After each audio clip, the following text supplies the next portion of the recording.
Rick Harrison has held a lot of history in his hands, but nothing tells a story like money. We're talking about a silver coin that celebrates the actual murder of Julius Caesar, a pile of gold buried in a Kentucky cornfield to hide from the Civil War, and a coin so illegal the U.S. government spent 70 years hunting it down. These are the top 10 most incredible, valuable, and historic coins ever seen in the shop. And number 1 is a coin the government tried to destroy for 70 years. The value, approximately $500. A guy walks into the shop with a coin that is 2,300 years old. It features the face of Alexander the Great. The seller is excited. He thinks he has a museum piece. He asks for $100,000, but the expert has bad news. He tells him the coin is only worth about $500. The seller is crushed. How can a 2,300-year-old coin be so cheap? It's because Alexander was a marketing genius. He was the first person to put his own face on money everywhere. He conquered most of the known world. To pay his massive army, his mints pumped these coins out by the millions. It was the first global currency. It was the US dollar of the ancient world. Because they made so many, you can still buy them cheap today. It's a piece of history, but it won't make you rich. The value, $3,000. A woman brings in a gold coin she won in a poker game. She thinks it's just a lucky charm, but Rick tells her she is holding a scandal in her hand. This coin caused a religious fight. In 1907, President Teddy Roosevelt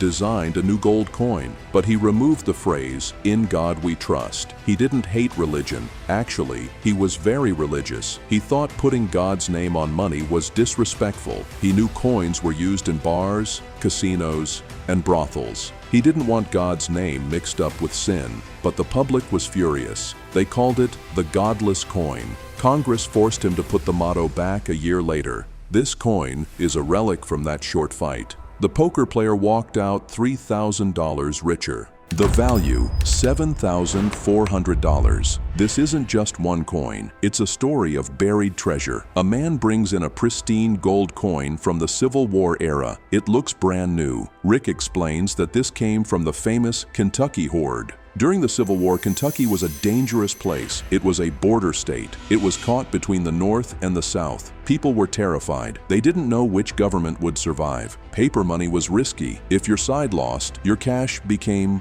worthless paper. So, wealthy families panicked. They took their gold and buried it in cornfields to hide it from soldiers. Many of those people never came back to dig it up. This gold stayed underground for 160 years. It was finally found recently. It is a shiny reminder of a dark time in American history. The value, approximately $15,000. This coin looks normal, but it is actually evidence of a crime. It's called a Middleton token. In 1796, the United States was a brand new country, but a British man named Philip Middleton had a crazy idea. He wanted to build his own British colony in Kentucky. There was just one problem. Kentucky was already part of America. Middleton didn't care. He made these coins to pay his future settlers. The British government found out and freaked out. They didn't want another war with America. They arrested Middleton for treason. His colony never happened. Most of the coins were destroyed. The few that survived are the only proof of his failed plot.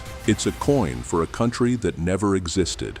The value, $100,000. Asking price. In the world of coin collecting, mistakes are worth money, and this is a massive mistake. It is called a mule. That is what happens when the mint accidentally uses the wrong stamp. They stamp the front of one coin with the back of a totally different coin. This specific coin is a geographical nightmare. One side says Cook Islands. The other side says Tokelau. These are two different countries. The mint messed up and combined them into one silver Frankenstein. It is a geopolitical impossibility. The seller wanted huge money for it. Even though Rick didn't buy it, it remains one of the weirdest errors ever seen on the show. The value, $150,000. A seller walks in with a large silver medal. It features a woman with flowing hair. Rick's eyes light up immediately. This wasn't used to buy bread. It was a thank you card. Benjamin Franklin himself designed this. He was in Paris during the American Revolution. He wanted to thank France for helping America win the war against Britain. He commissioned this beautiful medal to celebrate liberty. The design is iconic.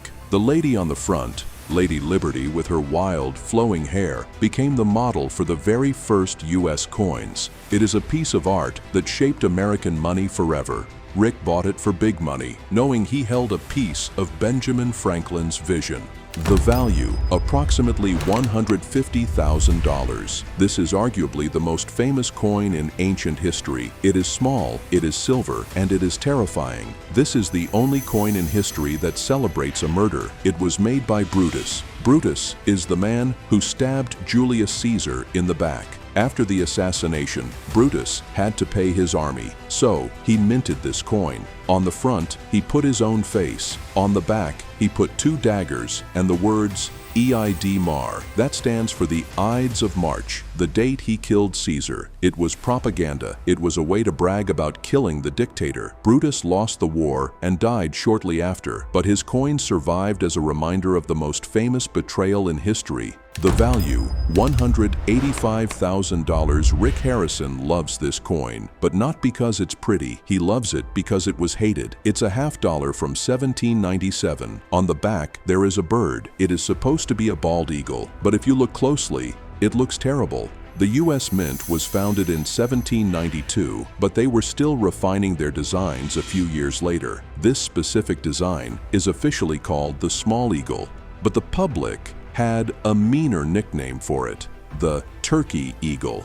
Critics mocked it. They said the bird looked scrawny and weak, like a turkey on a dinner platter, not a symbol of American strength. Because of the backlash, this design was short-lived. In 1798, the mint scrapped it and replaced it with a large, muscular, heraldic eagle. Because the turkey was killed off so quickly, very few have survived. It is a 6-figure coin today because it was so ugly back then.